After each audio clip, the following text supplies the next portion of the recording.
The night was alive with music and laughter as classmates, older now but eager to relive memories, gathered inside the old school's banquet hall. The building itself was modest, no shimmering chandeliers or grand red carpets, just familiar walls filled with echoes of youth. Outside, however, the sudden arrival of a sleek black car drew every eye. Its polished surface reflected the soft glow of the streetlights, and from it stepped a man who instantly commanded attention. James Carter.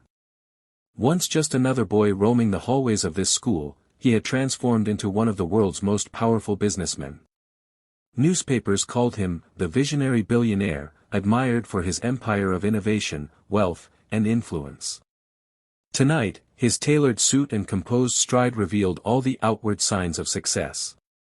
But behind the sharp exterior was something heavier, an old, lingering regret that no fortune could erase.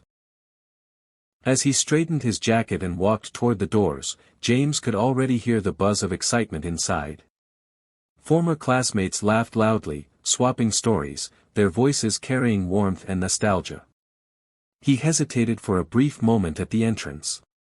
For them, tonight was a celebration. For him, it was also a confrontation, with a past he had tried for years to bury. He remembered the boy he once was, brash, arrogant, and cruel in ways he never fully understood until much later. Back then, teasing and mocking others felt like harmless fun, a way to climb the invisible ladder of popularity. But adulthood had sharpened his memory, and with it came guilt. There were faces he prayed he wouldn't have to see tonight, faces that reminded him of the pain he caused. Still, James pushed the doors open. The room fell briefly silent before whispers rippled through the crowd. Some marveled at his presence, impressed by the aura of wealth that surrounded him. Others exchanged knowing looks, recalling the young man he used to be. James forced a polite smile, shaking hands, nodding at compliments, but his heart was restless. He wasn't just here to show his success. Deep down, James knew this reunion was a test. Somewhere in this room waited the person who held the key to his deepest regret. And he wasn't sure if he was ready to face her. James tried to steady his breathing as he moved through the room, greeting familiar faces, exchanging polite smiles, and responding to compliments about his success with rehearsed humility. Yet his eyes searched constantly, scanning the crowd, restless, almost dreading the moment he knew was coming. And then, across the room, he saw her. Sarah Mitchell. The memories rushed back like an unforgiving tide. She had been quiet in school, often sitting alone at the edges of the cafeteria or absorbed in her books. To James and his friends, she was an easy target.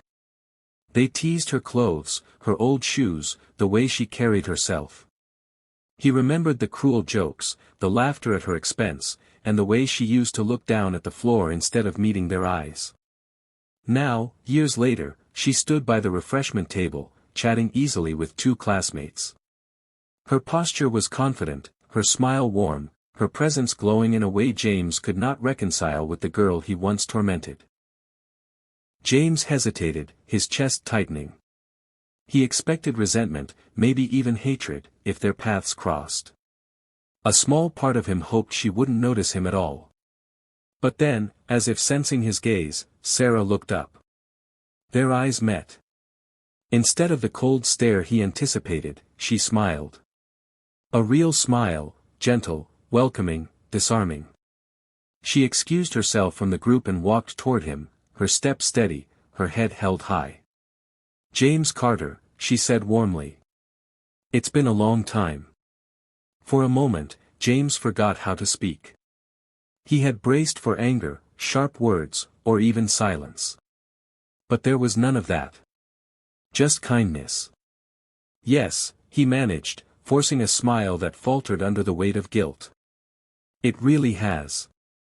They stood face to face, two people bound by a shared past, though they carried it differently. James shifted uncomfortably, unsure what to say. But Sarah's calm presence filled the silence. I've heard about all you've accomplished, she continued. Congratulations.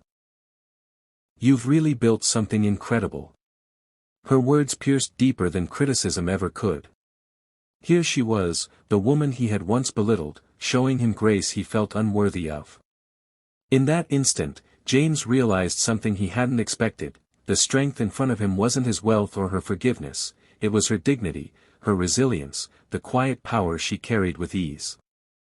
James found himself drawn into conversation with Sarah, though every word she spoke deepened the ache inside him. What struck him most wasn't what she said about him, but what she revealed about herself.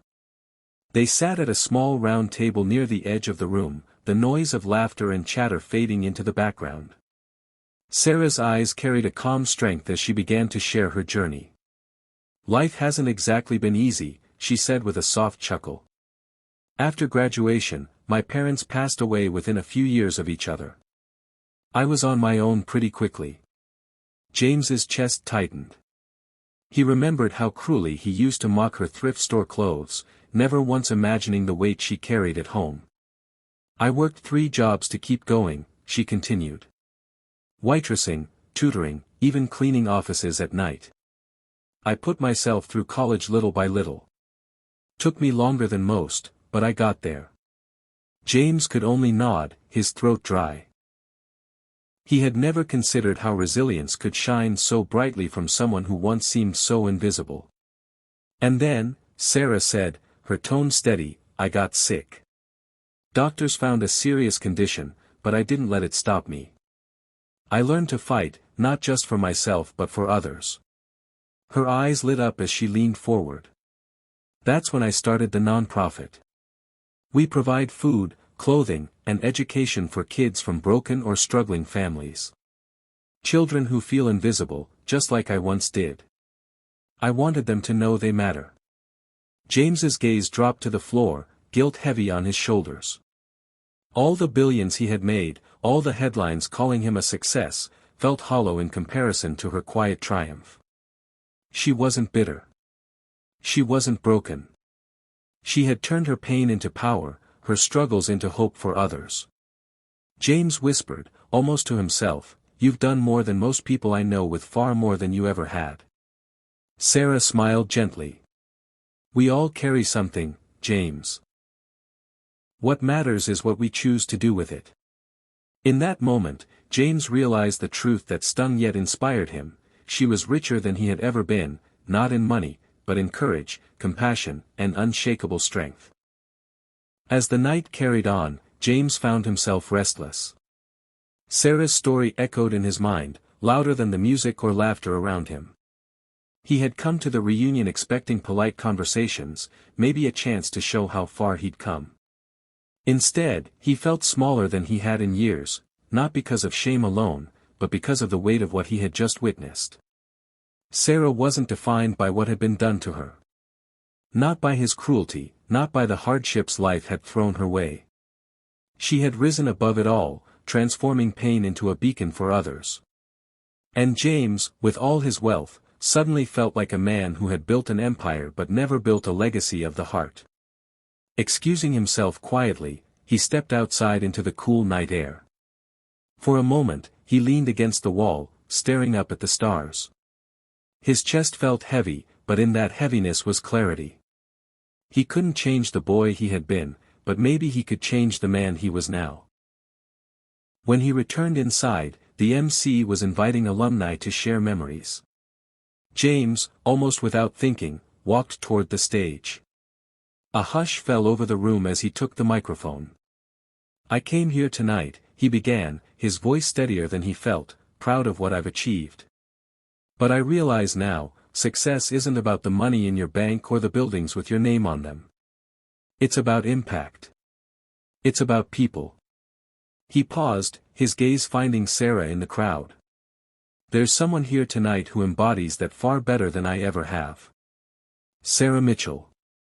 She turned hardship into hope, loneliness into light for countless children. She's the real success story of our class."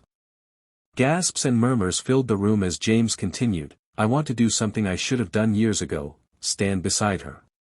Tonight, I'm pledging $10 million to her foundation, and more than that, I'm offering my time, my resources, and my hands. Because the world needs more of what she's built." The hall erupted in applause, but James wasn't looking for approval. His eyes were fixed on Sarah, who stood with tears in her eyes, not for the money, but for the sincerity in his voice.